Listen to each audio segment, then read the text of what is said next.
Hello and welcome to Aurora Squadron Podcast. My name is William and I'm joined here with Brant. Hey. As well as Derek. Hello. As you already know, if you've tuned in last week, this podcast is about the local Alaska metagame, and we also spent a little bit of time talking about X-Wing in general. This week is going to be, or I suppose this month, since we do it monthly, it's going to be special since we did just have the Worlds Tournament come up. Congratulations to all 400 people that participated. We even had one of our own go down there. We're not going to talk about how he placed, but I'm sure he did wonderfully. Now, we're going to go ahead and get started with some of the tournament results that occurred over the tournaments that happened this past month. First one is going to be the monthly tournament at Tier 1. This particular tournament had 4 players. It was a round robin, 3 matches, and first place was a Empire list. So, in fact, all but one of the lists of this tournament were Empire. True. I suppose that is characteristic of the popularity of Empire in general, although it's difficult to make any assumptions with a sample size that is as small as this. Yeah, exactly. It was the winning list with Vermeil, Whisper, and Duchess was a pretty good list, honestly. Has a lot of offense on it, and Vermeil, is that a Decimator or is that a Reaper? That's a Reaper. And he actually played that last week at Free Play versus me as well. How'd it do? It hurts his brain a lot, he said. So much maneuvering going on even before he actually maneuvers his ships. But it's a lot of offensive power, and you can't really predict where those ships are going to end up. I know. That's one of the really cool thing about the Reaper, the Striker, and the Phantom. All 3 of those ships have a whole bunch of pre-engagement maneuverability options that really turns up the difficulty of flying them a little bit, as well as their unpredictability when you're facing against them. Specifically when you get Duchess involved, who can just ignore the entire aileron effects entirely. Exactly. Or do it while stressed. Yeah, it makes her so much less predictable, a lot harder to pin down. And Vermeil just, he's a 3-dice ship. He's got Vader on him with 000, so he's automatically going to be putting out more damage unless you really want to give him those modifications, either by stripping him with Vader or 000's calculate. Right. It is kind of funny, the upgrades that are on Vermeil. Darth Vader, 000 shield upgrade. This is all stuff that you'd see on a Decimator, which is understandable that you thought that you were looking at a Decimator here. Exactly. Yeah. Right up until you get to that Predator. Let's say everything makes sense up until that point. But, I mean, the Reaper is an offensive-minded ship, and with its maneuverability, it's not the hardest thing to proc Predator on a Reaper. No, I don't think that Predator is necessarily a poor choice for it at all. Although I always have reservations putting this much point investment on a ship that, when it's all said is done, is honestly kind of squishy. It's got 1 evasion dice, it's not very maneuverable, and that health will go down fast under focus fire. The funny part about this list is actually, I think, simply due to Whisper's point cost and that 5th brother and everything, I think she might actually be worth more with less upgrades. Oh, I know. Reapers are not very expensive overall. That's true, but still, you're putting a lot of resources into this one guy. You really. Well, if you're too busy trying to gun him down and worrying about him, Whisper and Duchess are doing their thing. They're taking you out. It's true. Cool. Well, last place here. I actually want to jump down to last place here. A list that I've kind of seen a little bit floating around on Reddit as well. Colonel Jendon and a pair of Defenders, Initiative 4 generics, Onyx Squadron Aces with FCS in this case. Did not do so hot despite the aura of fear that surrounds Defenders. I have to think in that case, it probably came down to dice variants.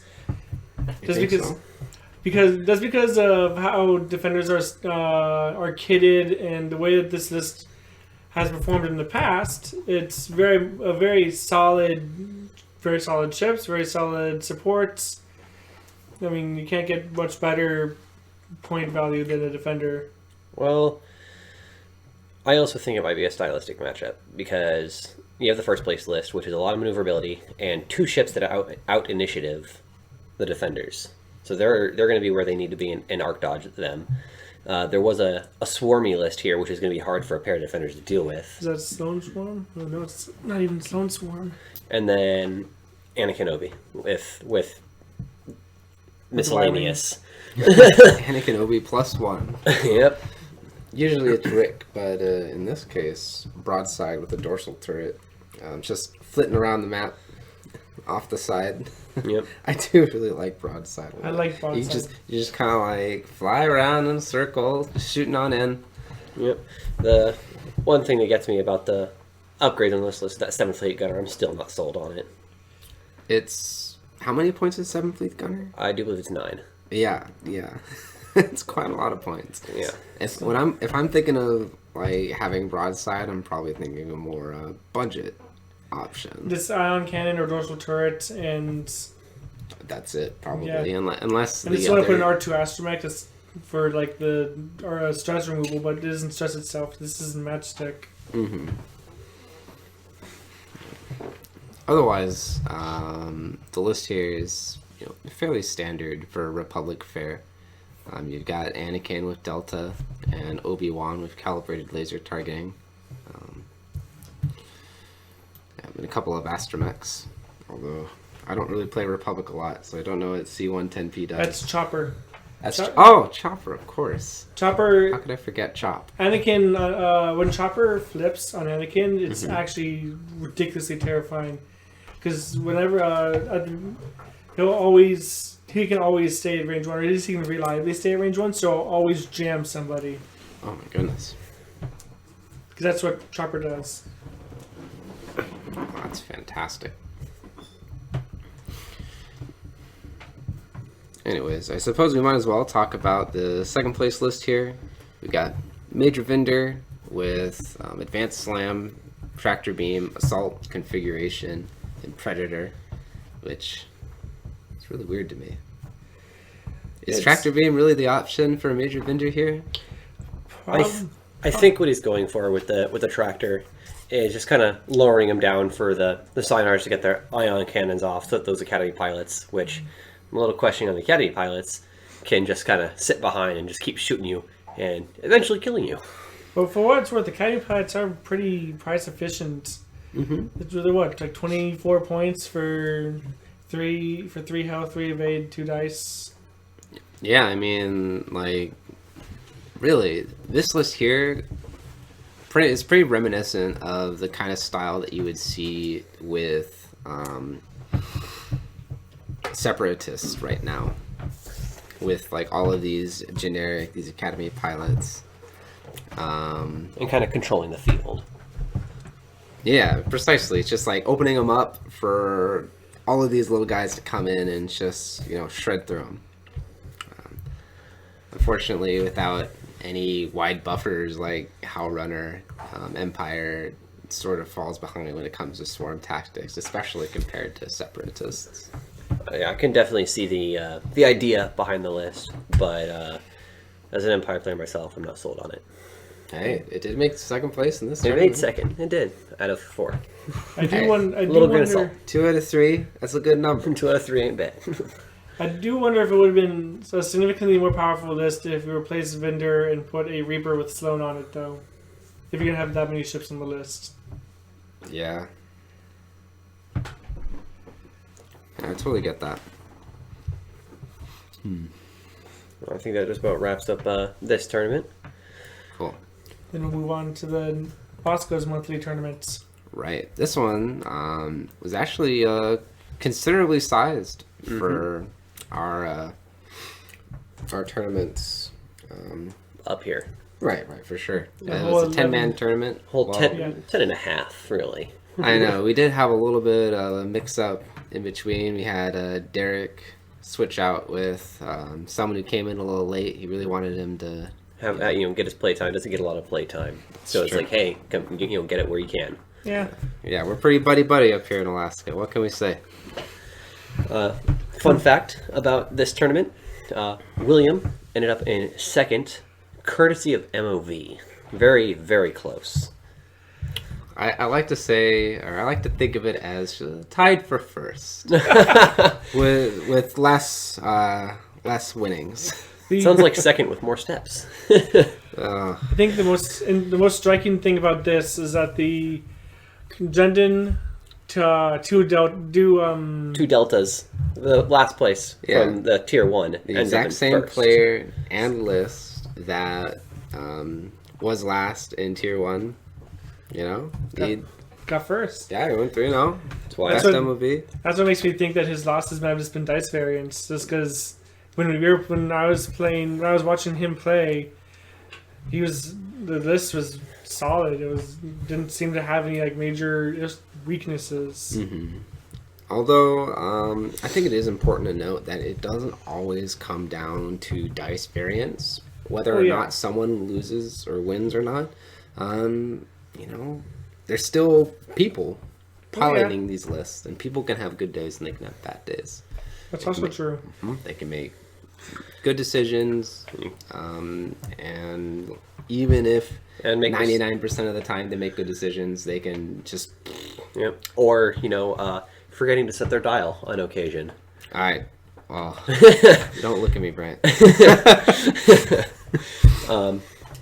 No, I also can you combine that with something I was talking about before, the stylistic matchups. I think here he got a lot of matchups he actually ended up liking. If I remember correctly, he did end up versus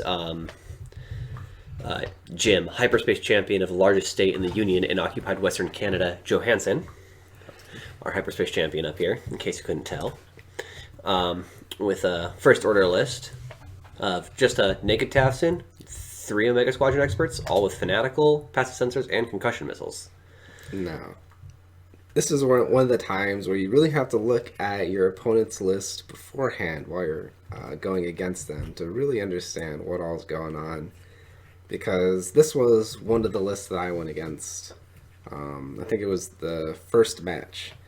And after the first engagement, I turned around and I was feeling good about myself because I thought I dodged all these arcs.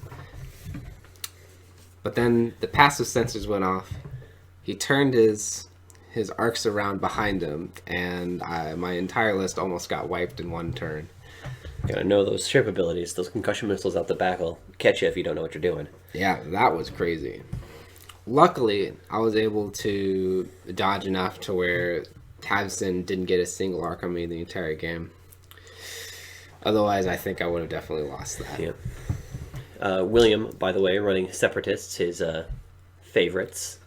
Chertak with Ensnare and Elusive. Grievous, Outmaneuver Solus 1, and Darth Maul with Hate Protons. Not a Sunfac in sight. What a beautiful thing. Yeah, you'll see variations, or the main variation of this list subs out Darth Maul with Sunfac, which is a fairly solid list. You saw it a couple times at Worlds doing, I think it made top 64.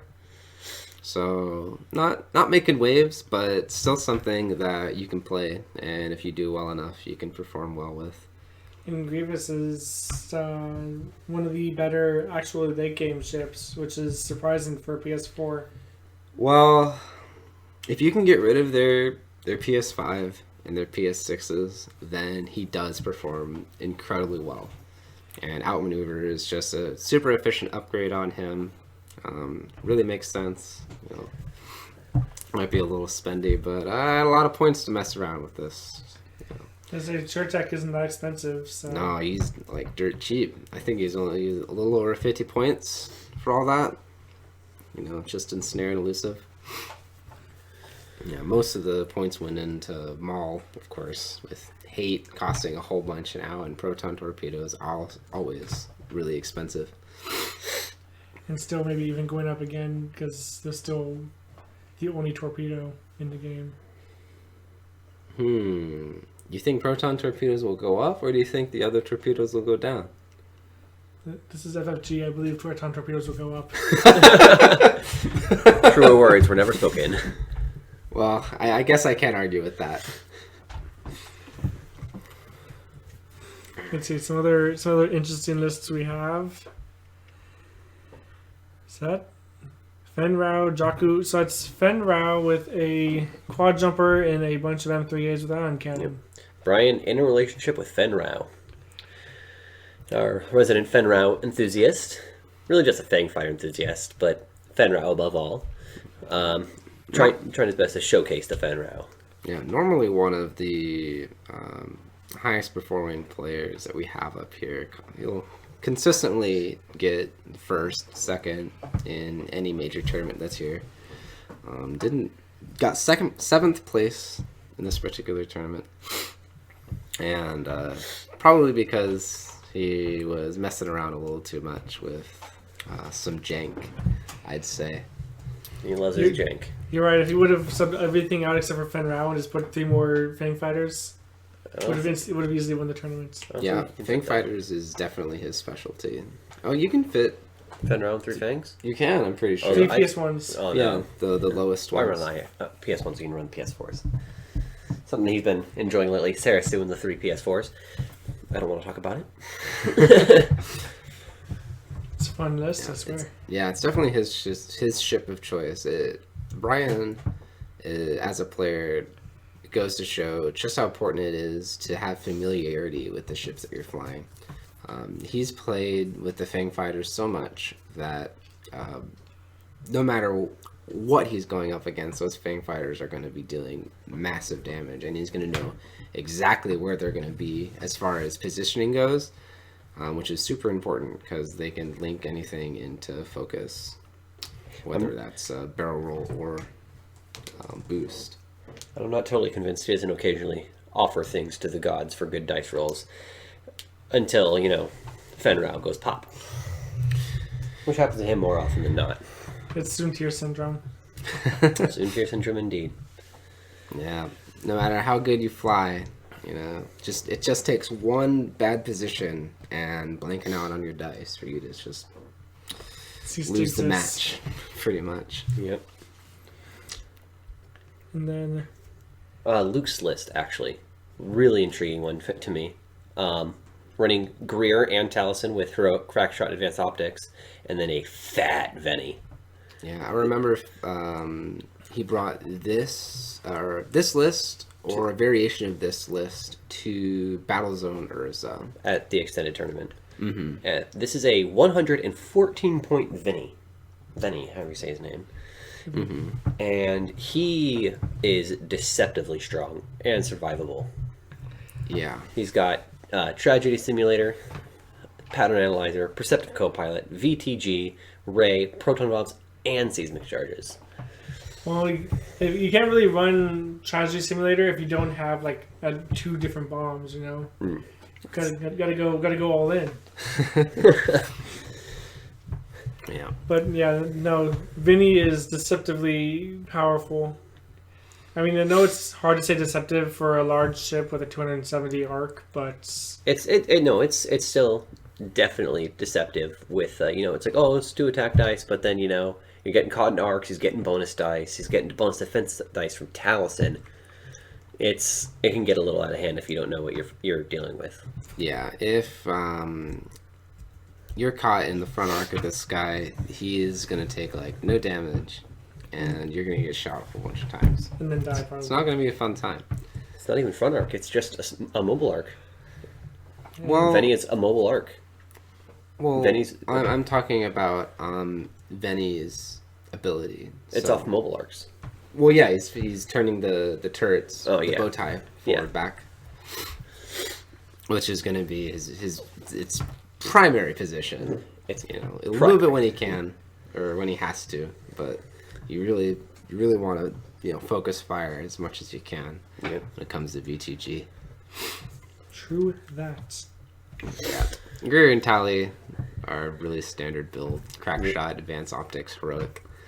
There's no reason to really deviate from that on the A-Wings. Yep. Like, I mean, Grid Taliesin is the I'd say new.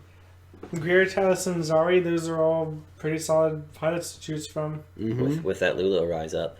See, Zari's been seeing more and more play recently as people realize that bumping into people and then getting to boost past them is great. yeah, because you can link boost into rotating your art backwards, right? Correct. Yeah. That is super good. That action economy, though. Yeah, one of the reasons why the RZ2 is good, but not the RZ1. That mobile arc. Well, it's That hard. and pricing. And having a PS5. Yeah. Yep. PS5s are. I'm still hoping pilot packs. Let's go.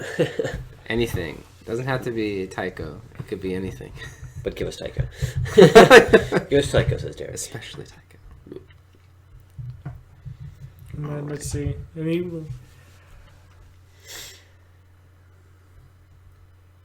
So we have another Resistance kind of not Resistance either. Republic salad list. Too many R's. We got the 104ths each with VTG Rick Olay with Juke R2 and R2D2. Hold on. You said VTG, but we have to specify this is veteran tail gunner. Yep. Of course, since it's the. And this is Rick Olay. I assume people would understand that you can't put veteran turret gunner on an arc. And this is Rick Olay with Juke R2, and then that's R2D2 as the ship with Snapshot Ion Cannon and C-3PO. R2 is an interesting pilot for the Y-Wing. I don't know if I think he's that good. I think he might be price efficient, but I'm not sure if he provides anything to the table other than just something else for the opponents to shoot at. The weird thing that I see with this list is the snapshot on R2D2, because R2D2, his ability is if he's got a turret pointing out the back, right? If he has an enemy in his back arc, so it doesn't have to be his turret back there. He just has to have an enemy back there. Oh, yeah, it just has to have an enemy behind him. Yeah. Yeah. Well, snapshot, you're trying your best to be facing the enemy. Correct. And so I'm not really too sold on the synergy. I think snapshot is just too much points to just like randomly throw on a ship. I've been trying to get that through to some people constantly. Because I've been playing around with snapshot, and it can be super difficult to have it proc even once. And if I'm going to be paying 7 points for an upgrade, I'm going to want to get the most bang out of my buck for it. And it actually needs to synergize with pilot abilities. You can't just snapshot just because it's there. If it's 7 points, I want one shot for each point. that's my 2 cents. Yeah, 1 red die for each point spent. One hit. Jesus. One hit go through, baby. Make it worth my while. Hey, well, although snapshot, give it credit where credit is due. It's bringing Turfiner back in a little bit. He's seen a little bit more play. Well, it helps him out against the I-5 and 6 aces, which he obviously struggles against as a 3 health interceptor. It's pretty easy just to wipe him off the board, just like Soontir, except for Soontir's I-6. Right. So, I suppose those are most of the notable lists from the meta here in Alaska. I think we can move on to talking a little bit about Worlds. What we did beforehand was Derek and I took a collection of lists that we thought were really interesting, sort of our top 3 favorite that we wanted to talk about for this podcast. And so we're just going to bring those up and we'll get right into it. So. Okay, I'll go ahead and kick it off. The first list I really wanted to talk about was Boba Fett and Fen Rao.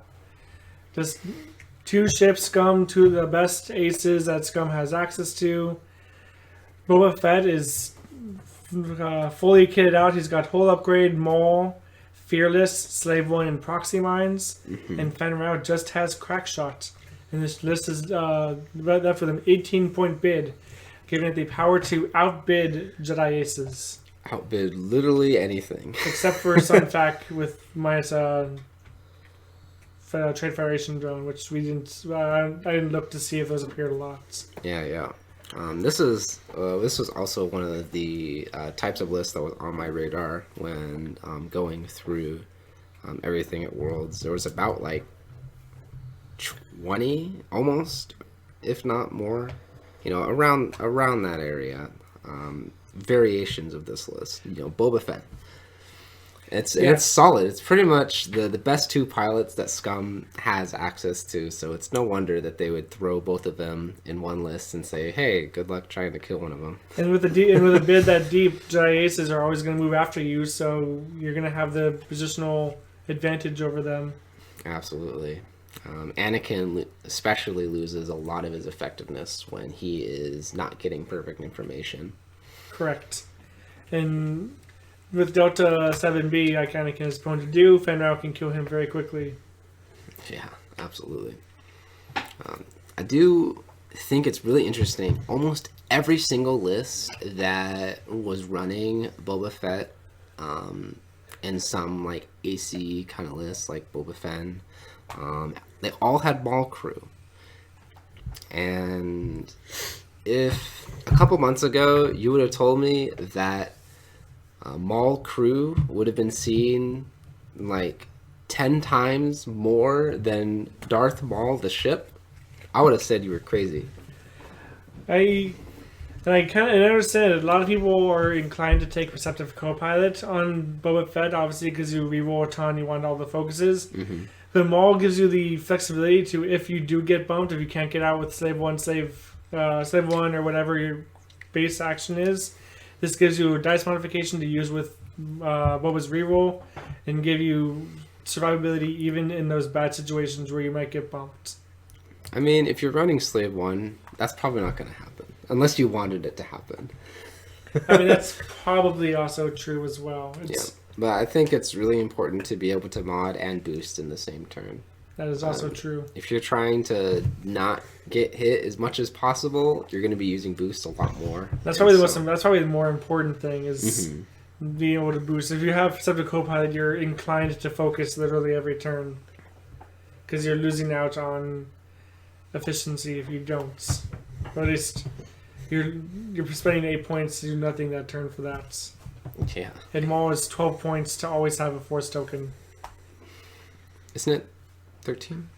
12, 13. 12, 13, Semantics. William, your first list? So, yeah. The first list that I have here is something that was a bit of a point of contention for Worlds. Not from the list itself, but how it was generally flown. And so the list that I wanted to talk about was the quadruple Black Sun Assassins, all with Crack Shot. And this list made top 4 in the tournament, so it did fantastically well. And it caused a little bit of drama. I think it got blown out of proportion a little bit. That's just a personal thought of mine. But essentially, he would do the tactic where he just one forward and then barrel roll to the left. And then it was a one hard. Not a one forward. He one hard. Yeah, one hard and then barrel roll. and essentially make no movement at all. So it was kind of like fortressing, but without actually bumping into each other. And mobile fortressing. Movement was happening. Yeah. Loopholes, everyone. Loopholes. Right. I mean, the list is clearly very good besides whatever you want to say about mobile fortressing. It wouldn't have gotten top 4 if it hadn't also been just a good list. I mean, it ticks all the boxes when it comes to, second edition. You got 4 ships, all with 3 attack dice, all generally survivable. And the good thing about the Star Viper chassis is that they can put any of their maneuverability options linked into a focus. Yep. That's massively important. That's one of the most powerful things to have in this game. If you can link anything to a focus, then you're pretty set as far as moving the board across the board goes. Mm-hmm. Yeah. So, I suppose I would ask if either of you guys have any opinion when it comes to the whole mobile fortressing tactic. Like, what do you guys think? I personally am not super fond of that kind of style of gameplay. I think if there's a game state where mobile fortressing is available, I think it's generally unhealthy for the game. Do you mean if a player chooses to do it, or the rules are present in the game in which makes it possible? The rules. Okay. I don't blame the player for the way they played the list at all. It was very obviously the most efficient way to play this list, mm-hmm. and it worked out excellently. The player is not at fault for being able to play that way. Right, I hear you there. What do you think, Brent? I personally, I'm going to agree with you on the player, definitely. Thought on him. At that point, it becomes the goal of the opponent to become a hammer and smash open that fortress. Mm-hmm. Kind of make that player to think outside the box when he's trying to do mobile fortressing. Right. The ruling, as for that, I both agree and disagree with it. I think, mobile fortressing, it could be problematic if it becomes like a mainstay. If it's what everybody's doing, you're not going anywhere. Mm-hmm. But if it's not at that point, then it's probably just not a problem. Not everybody was doing it, and it was a very, so it seems to have been a one-time thing. If more people do it, and it starts becoming the thing to do, then they definitely need to look into that and change how they rule fortressing. Yeah, I think you bring up an important point. Like, there's going to be different ways to play the game, and, if 1 out of 100 people are going to do something that's not quite as fun for the opponent, well, I guess it's just one of the things that you have to let slide and see, what can I do to overcome this annoying tactic? It's definitely not as immediately oppressive as like Chipsalon was. Well, we don't have to worry about that anymore. Praise be. Okay. The next list I have to bring up is a Republic list.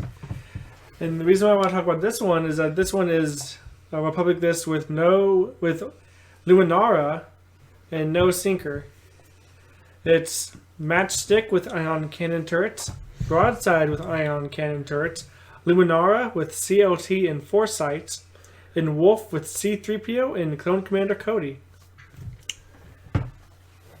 If you're unfamiliar with Luminara's ability, it is when a friendly ship at range 0 to 2 defends, if it is not in the attacker's bullseye arc, you may spend 1 force. She has 2. Mm-hmm. If you do, change 1 crit result to a hit result, or a hit result to a focus result. Okay.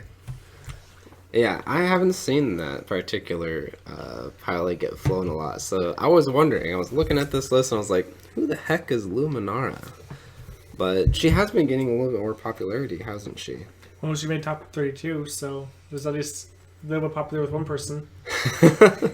What about this list in particular is standing out to you? What made you go like, whoa, this list I have to talk about? So what really makes me surprised with this list, for one thing, is both the Y-Wings have ion cannon turrets. You do normally see dorsal turret. Yeah, I normally see dorsal turret. I know ion cannon turret is 3 dice, so you're more likely to get 1 damage through and maybe ionize them. But in most cases, specifically with Matchstick, I see a lot of dorsal turret because Matchstick gets free rerolls, so you're more likely to get 2 hits. And yeah. The best form of CC is killing the enemy. For sure.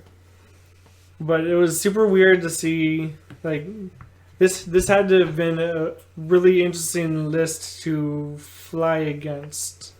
I will say, you almost never see a Jedi, 2 Y-wings, and an Ark.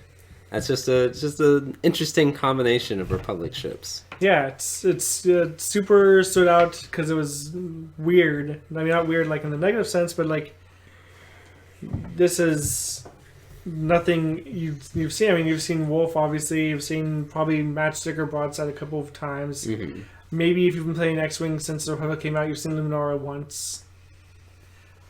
But it seems super efficient. Luminara is pretty good at keeping ships alive, forcing your opponents to spend resources in order to deal damage. And with the plated hull on the Y-Wings, they automatically reduce a crit to hit anyways. Yeah, and the Luminara turns out to a focus, so they had to spend their resources to actually deal damage. Or if they get 2 crits through, you change one plated hull and Luminara the other one. Oh yeah, hold on. I don't know if the Luminara ability works with the Y-Wing plated hull, because doesn't the Y-Wing ability happen after all modifications have been made? Like Luminara is like actively changing a opponent's or they are too. They reduce a crit to a hit. Mm-hmm. So this depends on when it would happen. Let's see. This says while you defend, if you were not critically damaged, change 1 crit to hits. That would be before you deal damage. So it'd be the same time after all the mods, right? It just says while you defend. It doesn't say after neutralized results. It would. I think at that point it's so because who modifies attacker's dice first? The attacker and then defender? Because I think that would decide it. It depends on who modifies first. Who modifies the attacker's dice first? The attacker. Well, if you control both of the effects, I think you'd get to choose the order that you get to resolve them. So yeah, I think you could do that. I mean, that's the way we've been using it so far locally. If Makes sense. If that's the wrong ruling, then I guess we'll find out at some point. Well, I don't fly Y-Wings too much, or at all. So I wasn't 100% sure on the wording on the card, but it seems like you can probably do that. You know? Which makes it a lot harder list to kill. Yeah, absolutely. Yeah. I think that was probably the main thought process behind using the Y-Wings and Luminara together. I think it's really cool. Just make them spend resources or deal no damage. Sounds pretty good to me. Mm-hmm. Okay. All right, let's go ahead and move on to the next list here. I've got another scum list, which there was quite a bit in at least top 8, but this one made top 16. It featured Torani with Snapshot and R5P8, which is the one that lets you reroll up to 3 different attack dice. There's Torquil Mux, which has been seeing a bunch of play recently in the Scum faction. This one specifically was running proton bombs in addition to the title. And then you've got a Cartel Marauder, another mainstay of the faction, especially with Torquil. And we have Captain Jostro, which definitely hasn't been seen as much. I definitely like Jostro because he feels like he's just meant to fly with Torani. There are a bunch of different synergies that Jostro can go along with. Pretty much anyone that has some other way to deal damage, whether it's using tractor beams, it's using bombs, which there is proton bombs on this list, or of course, Torani's pilot ability. The thing that really sticks out to me, especially, is the Torani. This was the only Torani that was in Worlds. The only one out of over 400 people. I checked every single list. No Torani. And then this guy makes top 16. Obviously, people don't know how good Torani is. I don't, because I suck with her. I wish I was good with Torani, because I think she's really cool, but she always blows up. So obviously this guy knows what he's doing, and I should ask him some advice on how to fly Torani. Well, the first tip there is you need snapshots. I put snapshot on her. It didn't work once. R5P8. You're using it badly, obviously. That's the difference maker right there, R5P8. Honestly, I'm not a huge fan of R5P8. I love R5P8s. What? I actually think he is low key one of the best astromechs in the game. He's really expensive for what he does, and he can hurt yourself. Rerolling a dice is a very powerful ability, and you can do it anytime you attack. No, it's only 3 times. I mean, you can use it anytime you're attacking. Well, yeah. And it's only 4. It's 4 points to reroll an attack dice 3 times. I suppose. And you only have 1/8 chance to actually hurt yourself. And if you have shield, it's not that big a deal. You're not wrong, Derek. I'll give you that. Maybe I should try him out a little more. It's just, he's always put me off a little bit. Careful, for your good luck, you're going to pull crits and your shields are down. I know. I try to keep a straight face when I get crits over debris and all that crazy stuff. We can see it in your eyes. It's all in your eyes.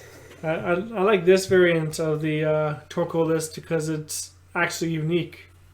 It doesn't have the same 4 ships that every other one does. I like Josro, I like Turani, I like proton bombs, I guess. I like stuff. I don't much care for the swarm of PS2 Kirax. I mean, I guess efficient ship. Yes, it is. Obviously, it's a good ship. It's just is lacking some spice.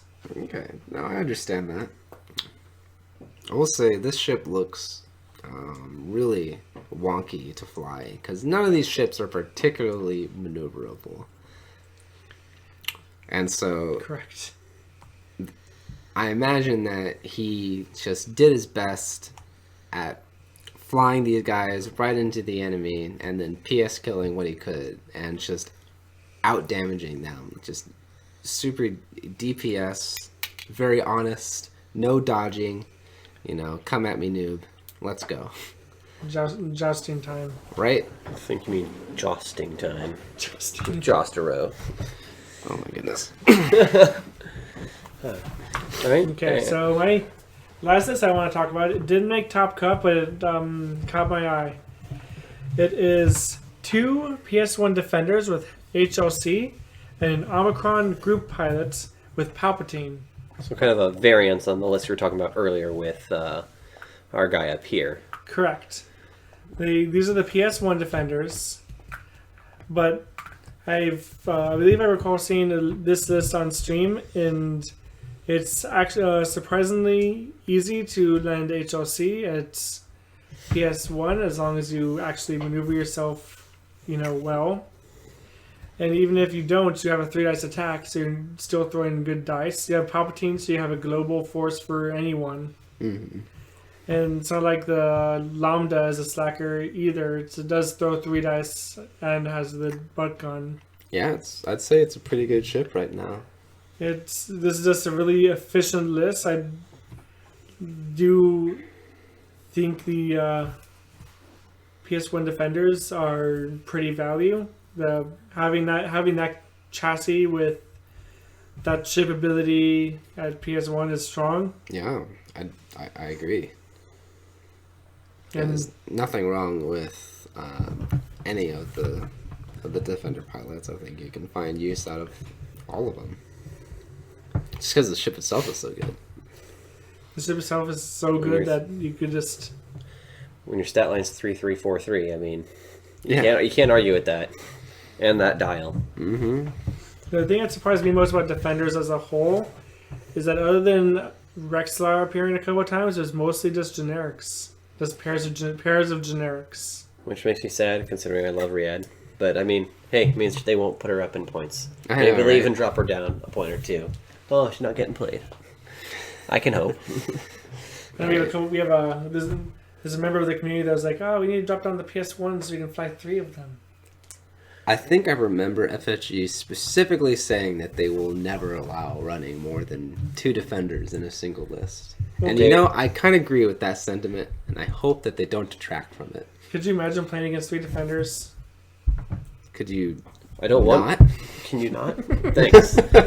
And let's go ahead and move on to our. Hold on. Before we move on, I just want to note that it's really funny seeing just like a palp carrier like this. This is like 1.0. a flashback to first edition. It's just a generic Lambda with Palpatine. Hopefully not flying around the skirt of the map, just passively giving stuff. Finally, this is second edition. We don't have any of that. He can fight. Right? He can fight. He has to fight. There's not enough room on the list for you to be able to just have an entire ship not do anything except give passive bonuses. There's no Atani Mind Leak anymore, and if there was, I'm sure both of them would be in the thick of it, just because of how important it is to have all guns blazing in second edition. Which is a significant quality of life improvement for the game. I agree with that completely, even though, first edition is what I first played, and, it'll always have a fond place in my heart. Yeah? Yeah. Okay. I was able to do double tap, or triple tap, Bosk in first edition. You can't do that anymore. Do you remember first edition quick draw? All right, let's get back to second edition. And we're back. So, the last list that I wanted to talk about, I would say that overall, not the most interesting thing to look at, but it does bring up a point that I wanted to go over real quick. And so this list, top 64, was one of the separatist lists. It was a Seer Swarm, which is something that we see a whole bunch, not only within the faction, we saw it a whole bunch at this Worlds. We have, in this particular list, 2 Feed and Outraw autopilots, one of them with TA-175, which is the tactical relay that gives everyone calculate when one of the ships is destroyed. We have 2 Trade Federation drones with struts, and then we have a Bactoid prototype with passive sensors, struts, and diamond boron missiles. And the thing that pops up the most for me when it comes to this list is it just showcases how versatile the Swarm is when it comes to Separatist.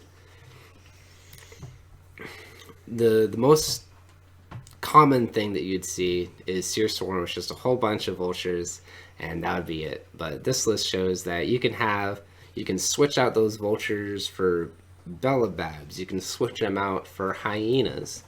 You've seen lists here that have the new Nantex, and I think Separatist is getting to a place where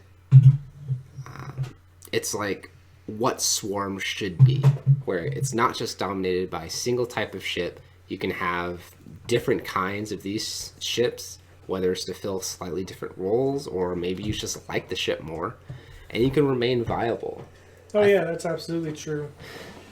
Specifically with this one, you have, like you mentioned, you have 2 of the Bulbasaurs, Well, two of the generics. Well, This is the only list in Worlds that had 3 Bellababs, and it made top 64. It did pretty good.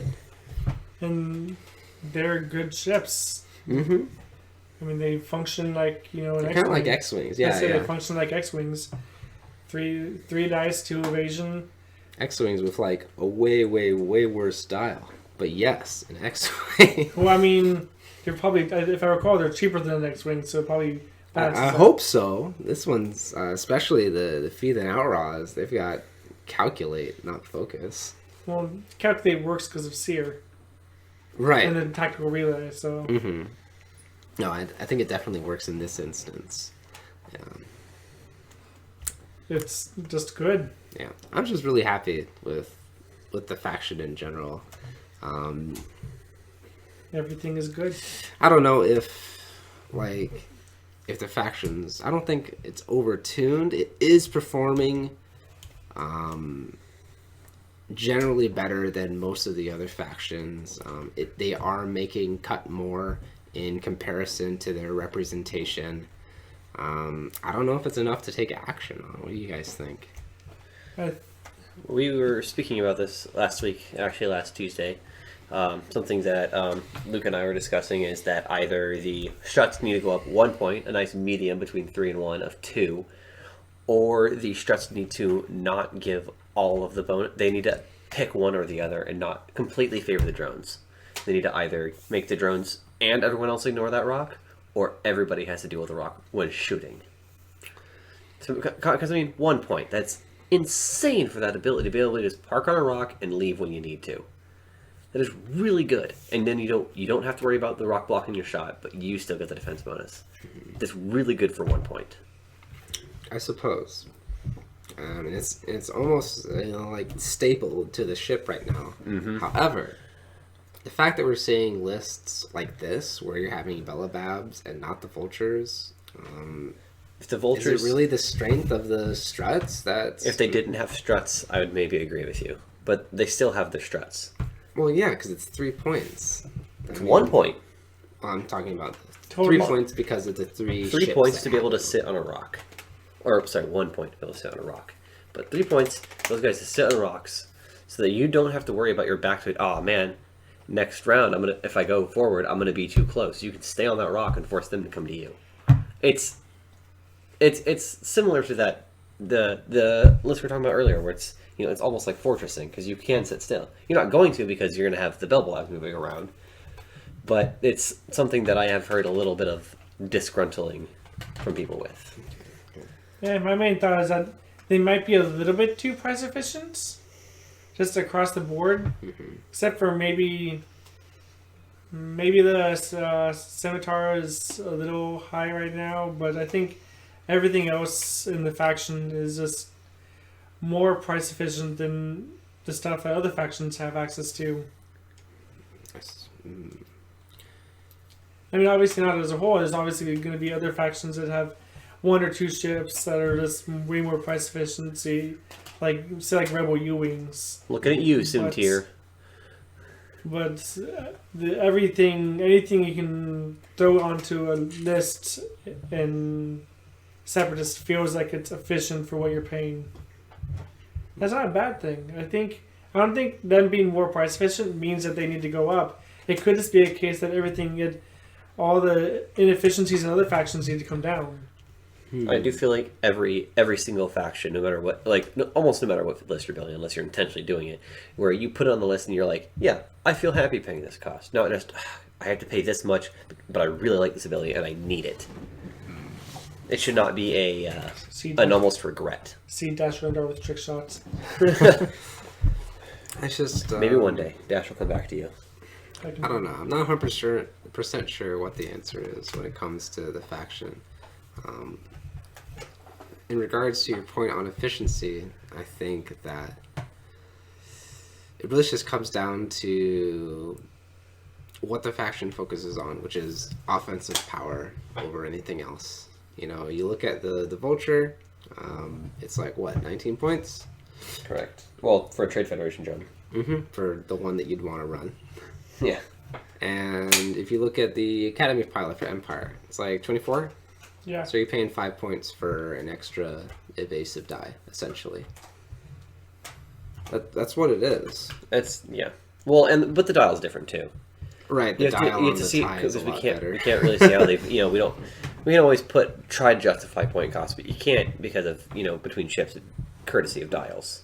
Right. Yeah. And then of course there's the network calculation on the Vulture, which they got a ship ability, which is really good compared to the TIE fighters. Oh wait. Yeah. Well, the PS1 TIE solely exists as a tool for Howl Runner anyways. Howl Runner or the crew that gives everybody stress. Sloan, I believe. Yeah, there are some specific instances to make use of the generic ties, but I would say that overall, the Separatist faction focuses more on that that thematic, and so it's a bit stronger with them, and I think that's okay. They don't have an ace faction, or they don't have an ace ship besides Sunfac, and kind of count Maul, kind of a little bit. Maul, no. I'm not going to count him. Well, yes. That's because it favors your argument. He's an ace for a large ship. He's not dodging anything, though. You do. He's got to outplay.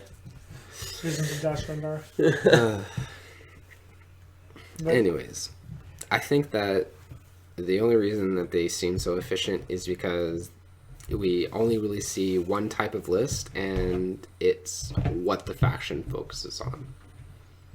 Yeah, you're not incorrect. I just wonder if that being so good at that one thing is going to cause them to see some points adjustments next January. Maybe not.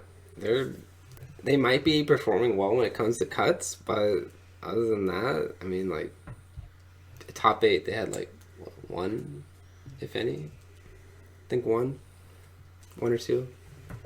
I mean, that's probably more than the Resistance had. I think there was one person in the Resistance. So the Resistance and the FO are drowning right now. Well, hopefully Major Vronig and whatever that new silencer is will give us that boost we need. I think when it comes to the First Order, it's more of a popularity thing. I honestly think so. Like, the faction itself is kind of okay. No, it just doesn't have a lot of options. I think that's what it is the lack of options. There's no ordnance. Yeah, there's no gunboat for them. Well, Vornig's not going to bring that. And Vornig's no, but he's going to bring an interceptor class, which is really nice. It is really. And another I-6, which is something that not a lot of people know. I mean, sure, Rebels have three PS6s if you like Fenrau and a sheath speed, but it'll be something that's I don't think ever really been done before. So you'll be able to run 3 Initiative 6s if you want. Mm-hmm. But I do think it's variety right now. And when that fireball comes up for Resistance, I think we'll see a bit of a spike. Maybe in popularity, but until I see, I'm not convinced that fireball is going to be that big of a change to the faction unless there's something really crazy in there. It looks like slightly better Z95 as far as the stats are concerned right now. It's 225. Mm-hmm. It's just 1 health more than the Z95. It'll really have to come down to how it can kit itself. How it can have the upgrades on it and the pilot abilities that are going to be for the ship. Because if they have like a really good ace pilot that gives it extra damage for whatever reason, maybe by damaging itself or something, it seems to really like embrace that self-damaging thematic. And I could see it doing really well. My most exciting thing for the Fireball is that it has a PS2 generic. Is that the most exciting thing? That's exciting for him. Remember, he's a swarm flyer. It'll probably be about the PS2 generic will probably be about 30-something points. Okay. Then you get Chewbacca and the Falcon. Chewbacca Falcon is when a ship at range 0 to 3 of you dies. You get to do an action and perform a bonus attack. Okay, so you want to run Chewbacca and how many of these little guys? As many as I can fit, probably. 4 or 5, probably. All right. Derek spending the big bucks over here for his fireballs. Me? I'm just going to need one interceptor. They can be priced at like 40 points. Oh, I doubt that. 225? Yeah, it's not happening. Do they even have a ship ability? I mean, look at the quad jumper. They the quad jumpers do have a ship ability. The quad jumpers, PS1 quad jumpers are almost 40 points. So the ship ability is they start with a damage, which I think they are like 6 hull, and they start with 1 damage, which is why you said 5. I think it's 5 and they start with 1. Okay, so they're essentially a Z. 224. Yeah, a Z without shields. I don't like that. Keep that away from me. And they have an illicit slot. Of course they do. Everyone taking my illicit slots away. Good. I think it's the only thing in the faction with 1. Next thing you know, that doesn't mean I can't complain, Derek. Okay. Sorry. It's about faction identity. Are you saying Scum have a faction identity? Yes. Yeah. It's being able to do everything.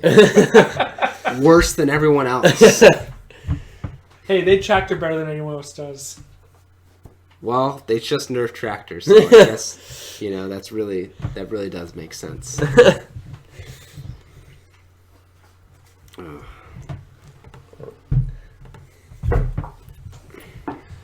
All right. Yeah, I think that'll just about wrap it up for us. Yeah, for the Bit of a the list that we wanted to talk about. I did want to bring up. We were going to talk about this last month, but I think we could take 5 or so minutes to talk about the controversy that is Sunfac as far as his introduction into the game. nerf him to the ground. I don't want to see his face around here again. Give him the Lulu treatment. Okay. So, I don't think Sunfac is that horrific for the game. Says the Swarm player. He doesn't have to worry about it. He's got 7 arcs trained on the guy. I mean, it's not just it's not like just one personal experience of playing against him and swarming him. It's just, I do think the main issue with him is that he absolutely decimates lists where he's supposed to, and is bad against lists that he's not supposed to be good at. He's bad against Swarm, and he absolutely destroys aces. He does what he's supposed to. I think the biggest issue with his destruction of aces is to the level that he destroys them. Yeah, I think it's sure he's supposed to be able to destroy aces, but he's not supposed to make them not able to do anything. It should be difficult for them, not impossible. And I think it is really, really telling with this ship specifically, just how polarized his effectiveness is. He's either useless or he's A god on the battlefield. right. He's just an impenetrable fortress. And overall, as far as when it comes to like playing in tournaments and whatnot, not the best ship. I think there was like one ship or one list in top 64 that made it, and there's only like 3 total in cut, like top 128. He just didn't perform very well, and I think that his inability to fly well against certain lists is completely the reason why it didn't make waves. Exactly. Sunfac will, sure, he'll kill your Imperial Aces, but the second he's up against one of those 4 U-Wing lists, then... Right? He's a goner, dude. Is that a decimator? Oh, no. Specifically with the change to tractoring, the rule change to tractoring immediately coming out. Yeah, they FFG knew what they were doing. They're like, oh... They knew what was happening. I think that was a good balancing point. I don't think I've flown against him since that change came out, so I can't form a real opinion right now, other than nerfing him to the ground, because that's what I dealt with. I mean, to be fair, it's about time tractoring got like the ion treatment anyways.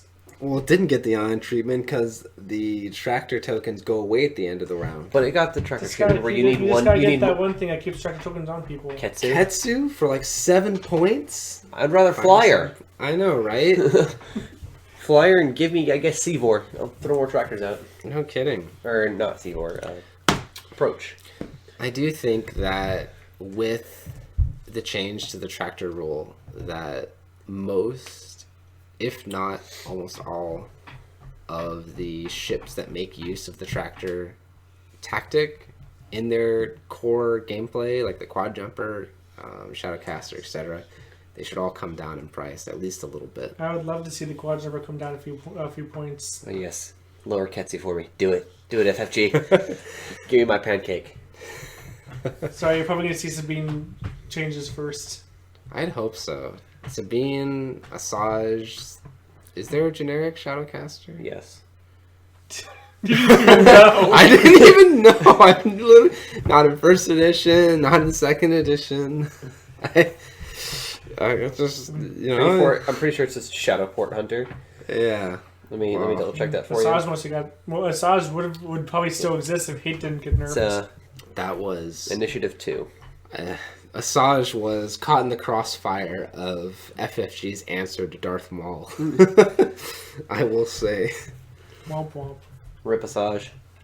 2019 to 2019. I do think that she especially will get some changes, some point reductions when it comes to January. Really excited to see about that because I love the flyer. I think she's really cool. I want to have a Shadowcaster that has, force points on it, but then, there's Ketsu. Just put Maul and Ketsu, do it. Yeah, it's just, I guess, put Maul and Ketsu. Have 3 force, And What? No, we're talking about Ketsu now. Put Maul on Ketsu, yeah. Well. See, you can tell my brain's toast. It's all good. But yeah, I think that the discussion about Sunfac is a little late.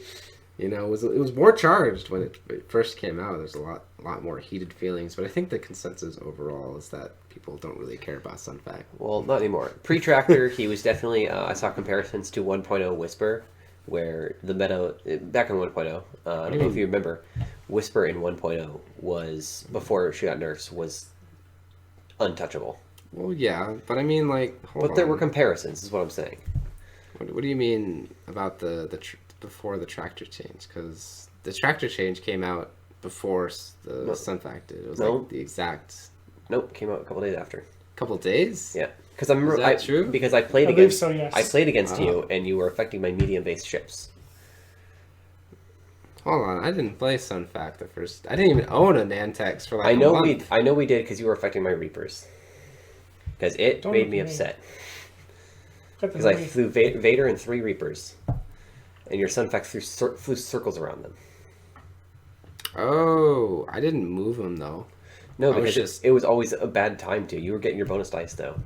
Well, yeah. And then they changed it to the ruling where they had to be tractored, which means they had to have 2. Which means Sunfac couldn't do his thing as medium bases. Alright, well, I don't really remember. He's done. So I'll just take your word for it. But yeah, you're right. I think it's calmed down now. Now the big thing of the month is X-Wing is a game of positioning. Have you seen those memes? No. There's a ton of memes about how X-Wing is no longer a game of positioning. It's a game of dice, baby. No longer a game of. Well, why were these memes when Rebel Beef was a thing? That was literally just I'm gonna throw my head into them and kill them. I'd rather deal Sunfac than Rebel Beef. I had a big problem with Rebel Beef. Well, we don't have to worry about it so much anymore. It's still kind of around. Although I'd take Rebel Beef over Tripsilons.